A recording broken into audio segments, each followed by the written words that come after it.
Hey my cuties and beauties, it's your girl Q here today with another video. So don't forget to subscribe and like my channel for more nail content like this. So I decided to challenge myself and try out these unicorn nails, and I think that they came out so cute. And in this video I'm going to show you exactly how I was able to create these nails using Polygel.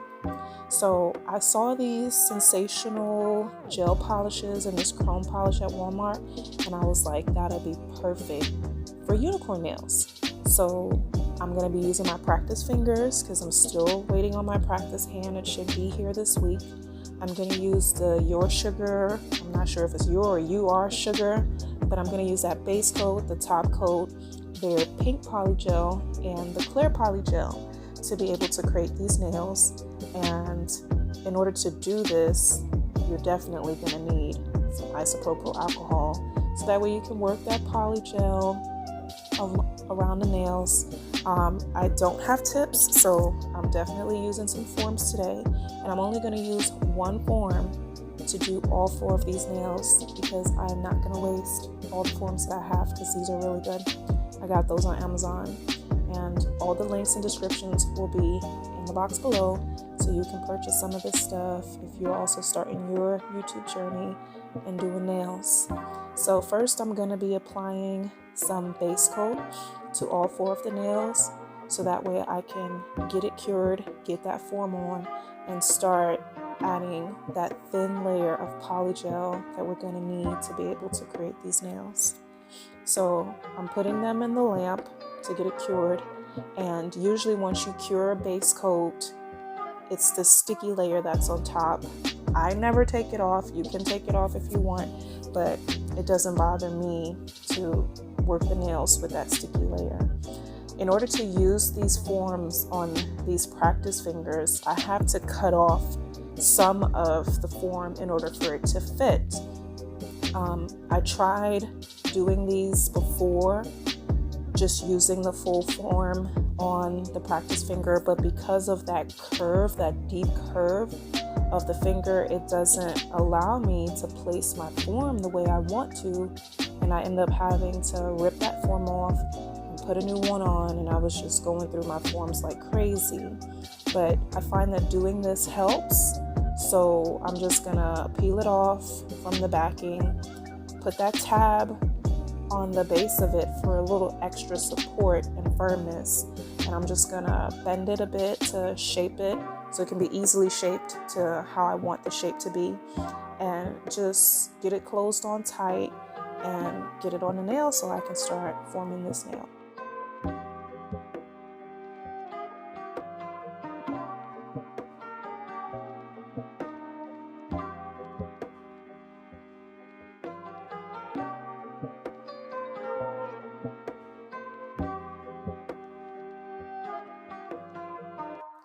So here you see I just try to get the form on there as best as I can to be able to create that nice nail shape that I like. Today I'm going for a stiletto shape, and that excess, if I hadn't cut that off, it would just be real crazy.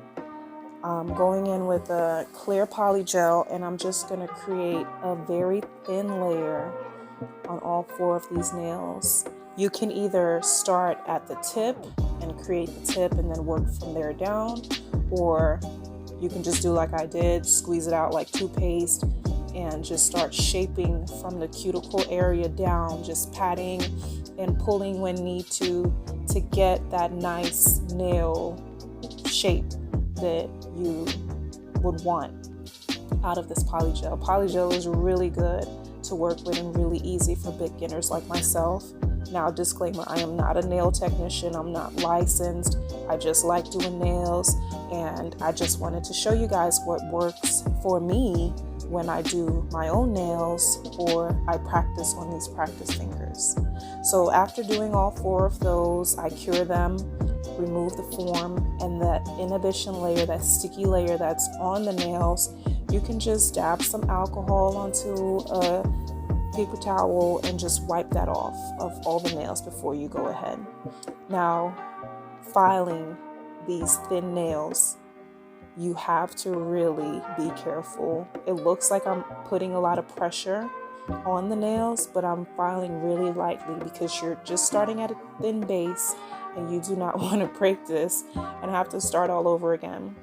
So I'm just going in and filing to get that nice stiletto shape that I want, and I'm going to do that with all 4 of the nails.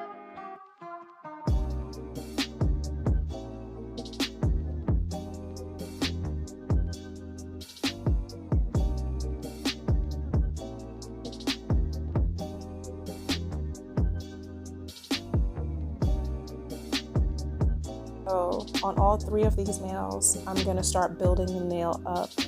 When you're doing longer nails, I've learned through watching other YouTubers and Young Nails School on YouTube that the apex must be closer to the cuticle in order to ensure that when that nail is jammed up against something, you know, for most active people, that nail doesn't break. So I just built up all 3 of those nails with more of that clear polygel, and I'm going to pop them into the lamp to cure for 60 seconds. And then I'm going to move on to creating the extended nail bed on the 4th nail to get that reverse French look that I did. So when you do the extended nail beds for a reverse French look, you have to create this wall around the nail. So you can shape this reverse nail bed however you choose, but you get that wall as high as you can, so that way when you're filing, you can get really crisp lines, and make sure you file at a 90-degree angle to get those crisp lines around that nail bed. So for 3 of the nails, I'm going to apply a full length of this gel polish. But for the extended nail bed, to have that almost 3D effect of the reverse French nail, I just put some of it on this palette, and I start around the walls that I created by, you know, placing that polygel and filing at that 90-degree angle, and all the way down to the length of the nails after I've placed a nice layer around the wall. I'm gonna do 2 coats of this, making sure that I pop it in the lamp for a full cure each time. And then now I'm just going in with some hollow and some iridescent chrome looking butterflies. I picked, I think it was like a green, it was like a clear hollow, and then a more chrome looking hollow. And I just put some base coat gel on top to keep them in place. I cured it. I added more of the clear poly gel to encapsulate it, and I just kind of shaped it up and get it to the shape that I wanted to, because once I file down later, I don't want to file away any of the gel or the butterflies that I encapsulated in that nail.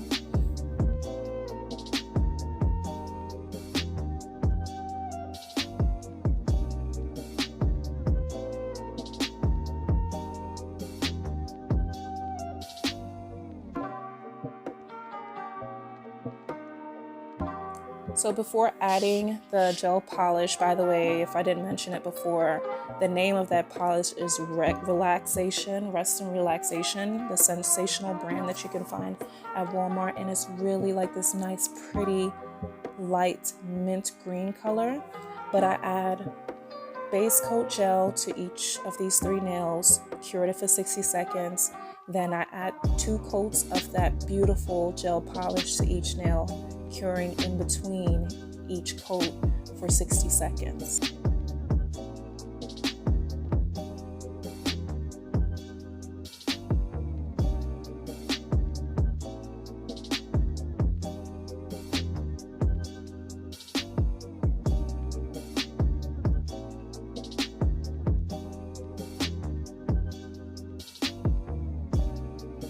So a lot of what you guys don't see is that I go through and I file the side walls of each of these nails, because sometimes the more layers of polish, gel polishes that you put on top, the wonkier the shape can get. So I try to refine that shape, and here I just added the chrome powder to 2 of the nails and top coated it with the no white top coat that came with the chrome powder from the Sensational brand also. And I'm gonna cure those for a full 60 seconds. And this is where the fun part begins, creating that unicorn horn. So I just basically took dollops of the clear polygel, and I started shaping it into this lazy S shape type of shape. Not necessarily a straight line, but you know what a unicorn horn looks like. So I basically just created that shape on the nails, and I just kept adding line after line, curing for 10 seconds after each line that I did, so that way the polygel doesn't settle and run and lose its shape. Now, usually when I do these, I do it on a plain nail. So I was forced to make these lines as high enough and as smooth enough as possible, because when it's on a plain nail, I can go back in and file and buff it to make sure that that smooth and even shape is there. And I just add the base coat, making sure to get in between the lines of the horn so it doesn't build up in there. I added the chrome powder, and here I'm just top coating it, and I'm gonna give that a full cure for 60 seconds. So after each line that you make sure you do a full cure for 60 seconds, so that way all of those lines are set into place. And now I'm just gonna add top coat to all of the other 3 nails and start placing my gemstones to make them really cute and pretty.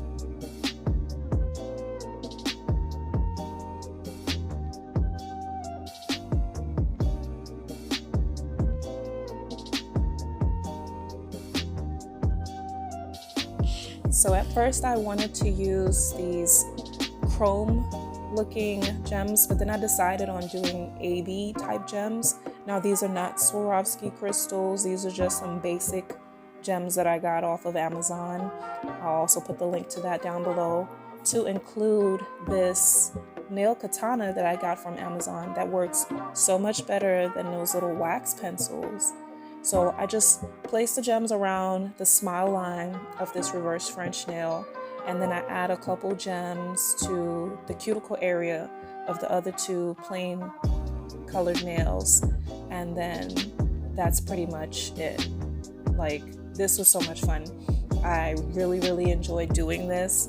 Like, for some reason, because I'm working with my hands and I love working with my hands, just doing this is just so relaxing, and I get into like this Zen mode. And once I'm complete with my project, I'm just so happy with what I accomplished. They turned out really beautiful. I know the lighting is crappy. I'm working on getting all the things I need for recording, but I thought they came out really cute. So you guys let me know what y'all think. I had a lot of fun doing this. Hopefully I was clear enough in explaining what I did. So if y'all want to try it, you know, you can try it and see how it turns out for you. This was just really fun, and I thought that they were so pretty, and I just wanted to share that with you guys. So as always, don't forget to stay blessed. Don't forget to like, comment, subscribe to my channel, and share with others, and I will most definitely talk to you in my next one.